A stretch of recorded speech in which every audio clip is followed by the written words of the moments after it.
is an extension of who you are or what you do. There has to be a reason for it. It should be something that someone is drawn to. A successful logo can almost say nothing. We think of a logo as something that can hold everything. It's informed and reinforced by the things that we see every day, and it's important to acknowledge that entire invisible vocabulary.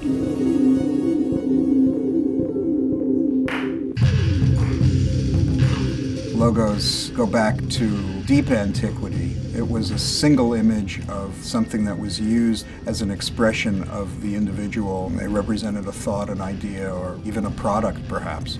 Aristocracy, for example, would have shields, and those are basically complex logos. And not everybody was literate, so pictorial means were ways of getting around that illiteracy. In ancient Rome, you'll find mosaics, and those mosaics are pictures of tradesmen. So you'd see an elephant, which would mean somebody has been to Africa, or you'd see dolphins, which means somebody's probably dealing in fish. So all of these things indicated who the merchant was. And I think that's the beginning of the logo. Logos increased exponentially as commerce increased, industry increased, as technology increased, and there was more and more competition. Logos have gone from being very Victorian looking to very modern looking, meaning they're more economical. So logo designers have to have a sense of what the company wants its personality to be. And then it manufactures this mask. And the logo is essentially a mask. It's an identifier, but it's also something that stands in for who you are.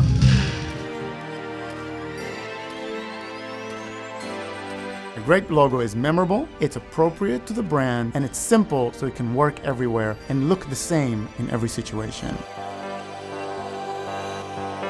So the first thing is simplicity, and in today's media realities, it means if it could be as tiny as 16 by 16 pixels to work as a fave icon. And for big signs on the sides of buildings, that's tremendous. The second thing is that it would be appropriate in the character and the feeling.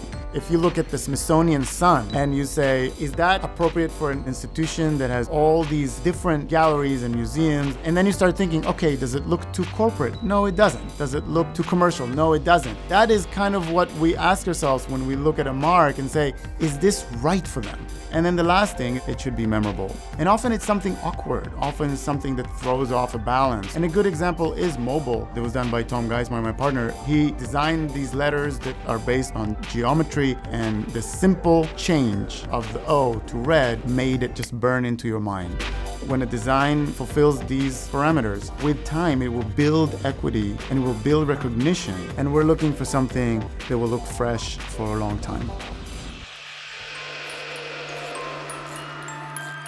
Logo design is not like math. 1 + 1 = 2, but blue plus square, you don't know what it's going to equal until you get in there and start doing it.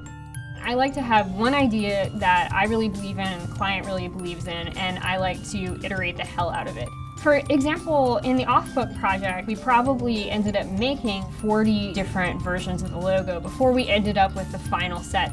Starting out, I took all these little pieces of paper and I printed the words Off-Book on it and just folded it into different shapes. It was interesting because you have this very ordered system of type that's always in a grid, but then where you had the bend in the paper, it was this interesting little interruption.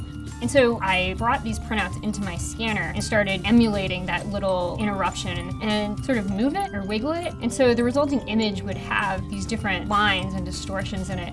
And once I had all of these varieties of shapes, we were able to look at them and assess them and try to figure out which ones seemed the most interesting and pleasing. And then the process from there was just a process of choosing colors, choosing different transparency levels and relationships between the different elements, and it was just a matter of refining it. And so this seemed like a perfect opportunity to reference this larger metaphor that Off-Book is creating about non-traditional and fringe culture and art. The victory of getting the idea and then the victory of having something physical that represents the idea, those are two very good moments.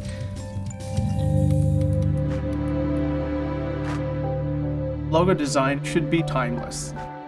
The classic thing is Coca Cola. We know that script, and that script really came out of the 1890s, but it's such a part of our culture that it probably always will be contemporary.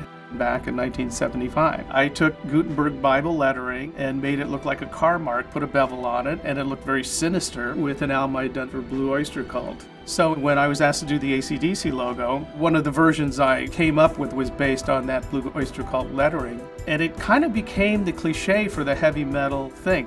When I use the word cliche, I'm really thinking of it more in terms of appropriateness. It could be just the obvious, that is just the right thing. There's nothing wrong with that. Now it just is part of our culture.